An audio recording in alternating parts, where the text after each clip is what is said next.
I was today years old when I learned that apparently NYCFC is not the New England Revolution's chief rival.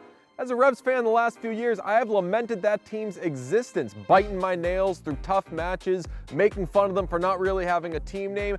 Even if any of the bad blood is more on the recent side, the 4-1-0 Revs have a visitor this week in the 2021 champs. When you look at their track record, they're one of the better teams in the league on a consistent basis, and that's where we want to be, and I think we've kind of achieved that over the course of the last couple years. I think we had a tough last season, but they're the team that we've had tough time with at times. They've obviously beat us in playoffs when we did really well in 21, and that kind of hurts. So, you always look at those moments and they kind of translate into the games. It's a little extra something that you want to win and get these 3 points. Get these 3 points might as well be the Revolution's slogan this season. They've gotten 3 points in all but one game this season. Last week's 2-1 win over DC was their first victory of the season in which they even allowed a goal. They came back to win on that Noel Buck game winner. Their hardest win of the season? Bruce Arena says, hey, they've all been hard. I think, the Charlotte game was difficult, the opening game of the season, and certainly the Nashville game wasn't easy. Maybe Houston was a little bit easier for us, but they're all tough games.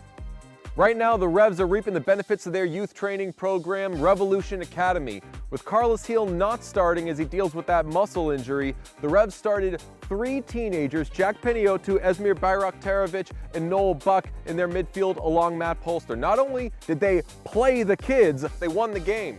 It was a special moment. When I was looking next to me with Ez and Noel, I'm like, guys, this is a moment we've been waiting for. Let's take advantage of it. You try and give your experiences as a player, but I think it's just always giving confidence to them. They're confident in themselves, but also just letting them know that, we believe in them. We know that they can play at this level. They've shown they can do it.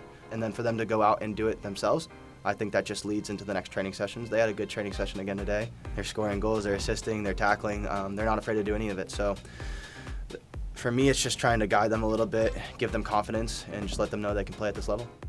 Bruce Arena's kind of been doing this for a while. I imagine when he first started coaching back in the 70s, young players didn't look like this.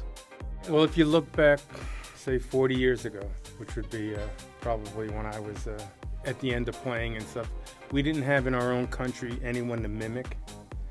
We didn't get to see the EPL games of the week on Saturday. We had nothing to really inspire young players or even to mimic and watch and learn from that. Today, an American player has everything available for him to be successful.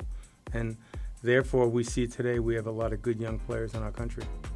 I mentioned Carlos Heel earlier, team captain, MLS MVP, that guy. He's been dealing with the muscle injury, came off the bench last week to assist a goal from La Pantera, Gustavo Bo. I'm famously not a soccer coach, so when I mentioned to Bruce Arena that the team winning and playing as well as it has probably makes it easier to bring Heel along slowly, he said, hey, there are some guys who are too good to not bring back when you can. Regardless of how the teams are forming, you got to obviously make a priority on bringing a player back at the right time. And, we just wanted to be smart about it with Carlos. He probably could have played the week before, in my opinion.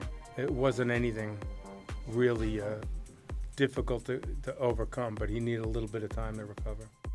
As for Heel's status now, Arena says he's fine and as healthy as anyone on the team. Dylan Barrios' status?